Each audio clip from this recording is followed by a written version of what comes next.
আপুনি এজন মদাহী গায়ক আৰু ৰাজীৱ দা জাতীয়তাবাদী সৃষ্টিশীল মনৰ এজন শিল্পী হয়। আপুনি সুবিধাবাদী। ৰাজীৱ দা নিজৰ স্থিতিত অটল থকা জাতীয়তাবাদী এজন শিল্পী। যদি আপোনাক প্ৰমাণ লাগে তেতিয়াহ'লে আপুনি কা আন্দোলনলৈ মন কৰক।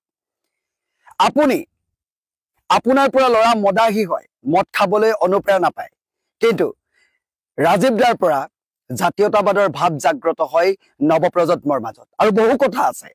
তাৰ আগতে মই কৈ ল'ব বিচাৰিছো, যিসকলে অন্ধভক্তৰ দৰে জেজি লিখি ঘূৰি ফুৰিছে গোটেই ছ'চিয়েল মিডিয়াত, সেইসকল যাতে এই ভিডিঅ'টো জঁপিয়াই নপৰেহি।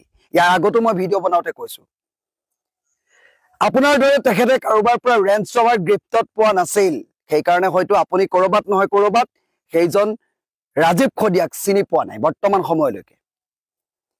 আপুনি তেখেতৰ গীত গায়, কেৱল মাত্ৰ সেই পেমেণ্টটো পোৱালৈকে ৰখি থাকে। তাৰ পাছতো আপুনি কাকো চিনি নাপায়। ৰাজীৱ খদিয়াক আপুনি চিনি নাপাব। খদিয়াৰ টুপচিঙা গাঁৱৰ এখন ভিতৰুৱা গাঁৱৰ পৰা অহা ল'ৰা, ধান বিকি গান গায়, সৃষ্টিশীল মনৰ এজন শিল্পী হয়।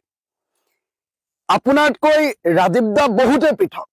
শিল্পীৰ যি গুণ লাগে সেই গোটেইখিনি গুণেই ৰাজীৱ দাৰ গাত ক'ৰবাত নহয় ক'ৰবাত পোৱা গৈছিল। পৰিৱেশটো ভালদৰে চাওক। এইটো কাৰণে এই টুকুৰাত বনাইছো, জাতি মাটিৰ গীত গায়, এই মাটিৰ গীত গায়, চহা জীৱনৰ গীত গায় ৰাজীৱ দা আজি আমাৰ মাজৰ পৰা বিদায় মাগিলে। ৰাজীৱ দাই আপোনাৰ দৰে আধাতে মঞ্চত অনুষ্ঠান সামৰা নাছিল। যেতিয়ালৈকে আপুনি ফুল পেমেণ্ট নাপায় তেতিয়ালৈকে আপোনাৰ দৰে ৰাজীৱ দাই মঞ্চত গীত পৰিৱেশন নকৰাকৈ থকা নাছিল। আপোনাৰ দৰে ৰাজীৱ দাই মঞ্চত বেয়া কথা নকয়। আপোনাৰ দৰে ৰাজীৱ দাই নিজৰ যি ব্যৱহাৰ, সেয়া ব্যৱহাৰ বেয়া নকৰে, সকলোকে সমান দৃষ্টিৰে চায়। অহংকাৰী পতনৰ মূল সেই বস্তুটো ৰাজীৱ দাই কিন্তু বাৰে বাৰে দেখুৱাই থৈ গৈছে। আপুনি কথাষাৰ মনত ৰাখিব। আবেগ চবৰে আছে, কেৱল মাত্ৰ যিটো লিখি দিলে বুলিয়ে টাইটেলৰ বেক চাইডে সেইজনেই জুবিনৰ অনুৰাগী নহয়। কালিৰ পৰা বস্তুখিনি পৰ্যবেক্ষণ কৰিলো, চালো, সামাজিক মাধ্যমত বহু মন্তব্য দেখা পালো। কালিৰ দিনটোত অসমৰ জনপ্ৰিয়, যিজনক সকলোৱে হাৰ্থব বুলি কয়, যিজনক আমি আমাৰ আপোন বুলি কওঁ, যিজনক লৈ আমি সপোন দেখো, যিজনক আমি বাৰে বাৰে বিশ্বাস কৰো কিন্তু বাৰে বাৰে বিশ্বাসঘাতকতাৰ সন্মুখীন হওঁ, সেইজন হৈছে জুবিন গাৰ্গ ডাঙৰীয়া। তেখেতে কালি এটা মন্তব্য কৰিলে, ৰাজীৱ দা বিয়োগৰ পাছত সকলো এতিয়া ম্ৰিয়মান। জাতীয়তাবাদী শিল্পী, নিজৰ জাতি মাতৃৰ গীত গাই সকলোৰে মাজত আপোন হৈ পৰা শিল্পীজন আমাৰ মাজৰ পৰা গুচি গ'ল। সেইজন শিল্পীৰ মৃত্যুৰ পাছত সাংবাদিকে এটা মন্তব্য সুধিছিল যে ৰাজীৱ জাতি মাতৃৰ কথা কৈ গান গাই আমাৰ মাজৰ পৰা বিদায় মগা ৰাজীৱ দাৰ বিষয়ে দুআষাৰ ক'ব নেকি। ৰাজীৱ দাৰ কথা সোধোতেই এজন শিল্পী, আপুনি সন্মান কৰিব নাজানে সেইটোতো চবেই জানে, কিন্তু আপুনি সন্মান দিবতো আপুনি শিকিব লাগে। এইজন শিল্পীয়ে শিল্পীক কেনেকৈ সন্মান দিব লাগে, সেই সন্মানকণ অন্তত ইমান বছৰে আপুনি 16,000 18,000 গীত গাইছো বুলি কয়, এই সামান্য কথাখন জানিব লাগিছিল। ৰাজীৱ খদিয়াক আপোনাৰ দৰে ডাঙৰ ডাঙৰ পোষ্টাৰ বেনাৰ লগাই অনুষ্ঠান নকৰিব পাৰে, কিন্তু ৰাজীৱ খদিয়া কিন্তু প্ৰতিজন ব্যক্তিৰ হৃদয়ত আছিল। তেখেতৰ গীতে সকলোকে জীপাল কৰিছিল। আপোনাৰ গোটেই গীতে জীপাল নাই কৰা বুলি মই ক'বলৈ যোৱা নাই, কিন্তু আপুনি অহংকাৰী যে বহুত বেছি হৈ গৈ আছে সেই কথাটো মনত ৰাখিব। আমি বাৰে বাৰে কৈ থাকো, শিল্পীক জীৱিত অৱস্থাতে সন্মান দিয়ক, জীৱিত অৱস্থাতে সন্মান দিয়ক। ৰাজীৱ খদিয়াই কি পালে? আপুনিতো পোৱাতকৈ বহুত বেছি পাইছে। জুবিন গাৰ্গে পোৱাতকৈ বহুত বেছি পাইছে। জুবিন দা ইয়াত আছে, জেজি লিখি প্ৰমাণ কৰাৰ কোনো দৰকাৰ নাই, কিন্তু ভুলটো ক'বই লাগিব। যদি মই আপোনাক আপোন বুলি ভাবিছো, আপুনি যদি ভুল কৰিছে বাৰে বাৰে, আপুনি যদি বেলেগ এটা লাইনলৈ কথাখিনি লৈ গৈ থাকে, তেতিয়াহ'লে অলপ দুখ পোৱা যায়, কাৰণ আপোনাক আমি ভাল পাওঁ। আপোনাক মই কোনো এনেকুৱা ধৰণৰ সমালোচনা কৰি ভিডিঅ'টো বনোৱা নাই, কিন্তু আপুনি শুধৰণি হোৱাৰ প্ৰয়োজন। আপুনি বহুত দিনতে শুধৰণি হ'ব লাগিছিলে। আপুনি বহুত সৰু ল'ৰাৰ দৰে ব্যৱহাৰ কৰে, সৰু ল'ৰাৰ দৰে কিছুমান কাণ্ড কাৰখানা কৰি থাকে। আপুনি অসমীয়া জনজীৱনৰ সাহ, কিন্তু আপুনি সেই বস্তুটো কি কৰিছে, আজিৰ দিনত সামান্য বতলা মন্তব্য কৰিছে। বহুতে কৈছে সাংবাদিকে এইটো কুৱেশ্যন কৰিব নালাগিছিলে, কিয় নকৰিব? সাংবাদিকে দিনে দুপৰে লগ পাব লাগিব নহয়। জুবিন গাৰ্গক সেইটো অৱস্থাতে লগ পাব। তেখেত মাতাল হৈ থাকে, মাতাল, তেখেতৰ এটা বেলেগ পাৰ্চনেলিটি, সেইটোৱেই মাতাল ৰূপী জুবিন। মাতালতে লগ পাব তেখেতৰ ব্যক্তিত্বটো নিজেই কয় যে মই এনেকুৱা, মই এনেকেই থাকিম। কাৰ কথা শুনিছে আজিলৈকে? নিজৰ পত্নীৰ কথা শুনিছে নে সমাজ জীৱনৰ লগত জড়িত গণশিল্পী হিচাপে সকলোৱে কৰা তেখেতক ভালে থাকা জুবিন দা, তুমি ভালে থাকা মানে গোটেই সৃষ্টিৰ পথাৰখন ভালে থাকিব।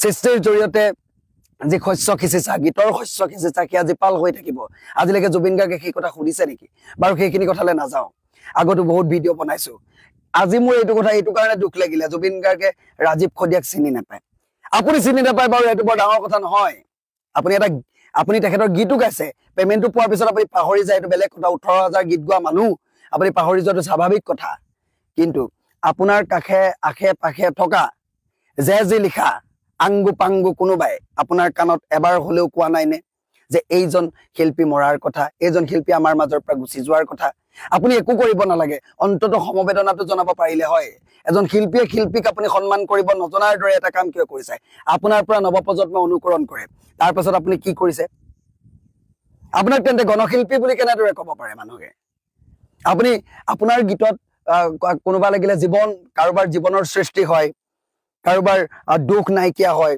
কাৰোবাৰ স্মৃতি বিজড়িত সৃষ্টিৰ কথা মনত পৰে কিন্তু আপোনাৰ গীত এইবোৰ সমালোচনাৰ পাছত কালি দিনটোত বহুত বেছি দুখ পালো বাকিখিনি কথা বাৰু পাছৰ কথা কাৰণ ৰাজীৱ দা ইমান ভাল সম্ভ্ৰান্ত পৰিয়ালৰ পৰা বিলং কৰা নাছিলে ৰাজীৱ দা এটা সামান্য ক্ষুদ্ৰ পৰিয়ালৰ পৰা বিলং কৰিছিলে বা জীৱন নিৰ্বাহ কৰিছিলে নিজৰ ঘৰৰ ধান বিকি তেওঁ সেইদৰে গীত সৃষ্টিৰ পথাৰত শস্যৰ বীজ ৰোপণ কৰিছিলে গীতৰ জৰিয়তে এনেকুৱা এজন জাতীয়তাবাদী শিল্পী আছিলে যিজনৰ ৰন্ধে ৰন্ধে প্ৰবাহিত হৈ আছিল কেৱল মাত্ৰ জাতীয়তাবাদ কোনো ধৰণৰ স্বাৰ্থ বিজড়িত নহয় সুবিধাবাদী নহয় ৰাজীৱ দাক মই সুবিধা কেতিয়াও লোৱা নেদেখিলো ডাঙৰ ডাঙৰ মঞ্চই বহুত ডাঙৰ চেনি চম্পা গোৱা মানুহক হেৰি গোৱা মানুহক জিলেলে গোৱা মানুহক অৰ্থ পদাৰ্থ নাইকিয়া গীত গোৱা মানুহক মতা দেখিলো ৰাজীৱ দাক কিন্তু তেনেদৰে মতা নেদেখিলো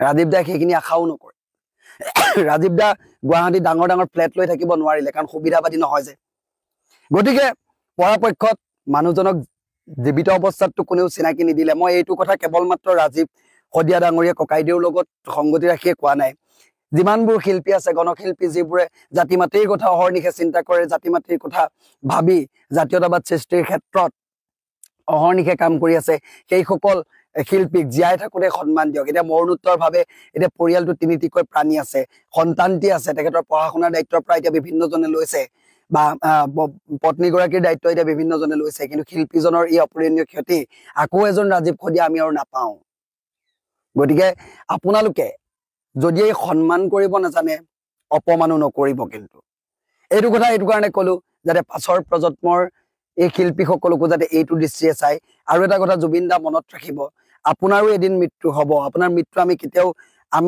আমি মানে চাব নোৱাৰিম বস্তুটো কিন্তু আপুনি মানে এইটো কথা কেতিয়াও নকব আপোনাৰ মৃত্যুৰ পাছত সদায় মনত ৰাখিব দিন সকলোৰে একে নাযায় সময় আহে সকলোৰে জীৱনলৈ আহে আপোনাৰ শেষ ক্ষণত এনেকুৱা এটা যদি পদক্ষেপ এনেকুৱা এটা যদি কথা এনেকুৱা কিবা এটা যদি হয় শিল্পীৰ পাছত আপোনাৰ যিটো ব্যক্তিত্বলৈ আপুনি গৈ আছে সেইখিনি সময়ত আপোনাৰ পৰিয়ালৰ কেনেকুৱা লাগিব ইমানবোৰ সৃষ্টিৰ পথাৰত শস্যৰ বীজ গীতৰ জৰিয়তে লিখি ৰচনা কৰি সকলোৱে জীপাল কৰি থৈ যোৱাৰ পিছত যদি এনেকুৱা কথাবোৰ শুনিব আপোনাৰ কেনেকুৱা লাগিব বা পৰিয়ালৰ কেনেকুৱা লাগিব গতিকে পৰাপক্ষত